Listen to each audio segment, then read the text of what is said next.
ठीक है पहुंचे गए तो तू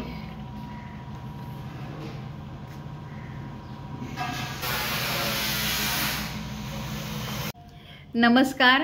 तर जवळजवळ 3 महिन्यापूर्वी ह्या आजींना आपल्या वृद्धाश्रमामध्ये बेगर्स होम चेंबूर इथून पाठवण्यात आलं होतं आणि निराधार म्हणून आपण त्यांना इथे प्रवेश दिला होता। तर त्यांच्यातर्फे देखील नातेवाईकांचा शोध घेण्याचा खूप प्रयत्न करण्यात आला होता, पण तो शोध काही यशस्वी झाला नव्हता।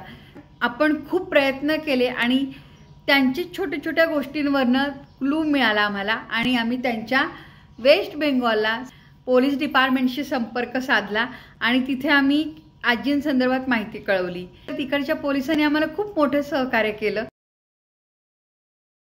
आणि त्यांच्या मुलांपर्यंत पोहोचायला आम्हाला यश मिळालं। त्यांचा लहान मुलगा आता इथे त्यांना घ्यायला आलेला आहे। खरं तर तो खूप भावुक झालाय। आता 6 महिने या बेपत्ता होत्या। त्यांची जी वस्ती आहे ती आदिवासी वस्ती आहे, त्याच्यामुळे आर्थिकदृष्ट्या सुद्धा यांचं पाठबळ खूप कमी होतं। तर संपूर्ण प्रवास खर्च आज आपल्या किनाऱ्यातर्फे आपण उचललेला आहे। बहुत अच्छा लगा भैया कि आपकी माँ आपको वापस मिल गई। दुनिया में माँ बाप से बड़ा कोई होता नहीं है, तो हमारी हमेशा यही कोशिश रहती है कि हम इनको इनके घर तक पहुंचा दें, इनके रिश्तेदारों में ये लोग अच्छे से खुशी से रहे।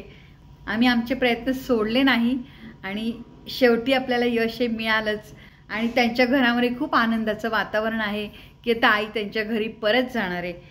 एक नातं तयार होत असतं आमचं यांच्यासोबत। हा अम्मा चले। आजी मोठ्या मुलाकडे राहायला जायच्या मध्ये पण त्या दिवशी त्या काही त्याच्या घरी पोहोचल्या नव्हत्या आणि मुलीकडे देखील पोहोचलेल्या नव्हत्या, त्यामुळे त्यांना खूप चिंता वाटली आणि मुलांनी सर्वत्र त्यांचा शोध घ्यायला सुरुवात केली।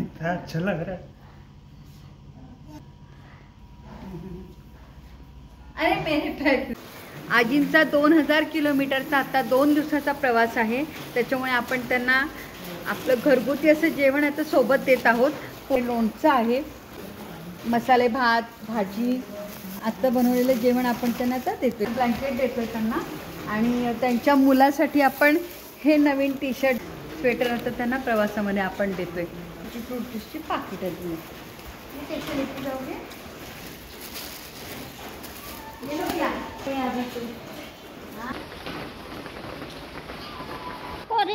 मुलाने आणलेला त्यांचा फोटो दाखवत आजीनी त्यांच्या जुन्या आठवणी सांगायला सुरुवात केली।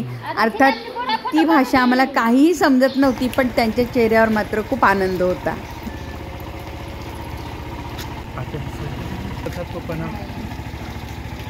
अच्छा बाय अम्मा बाय। पुणे स्टेशनवरून ज्या रिक्षेने त्यांना आम्ही इकडे बोलवून घेतलं होतं त्याच रिक्षेतून पुन्हा तिकडे पुणे स्टेशनला पाठवलं आणि आझाद हिंद एक्सप्रेसमध्ये त्यांना व्यवस्थित बसवून त्यांच्या वेस्ट बेंगॉलला रवाना केलं।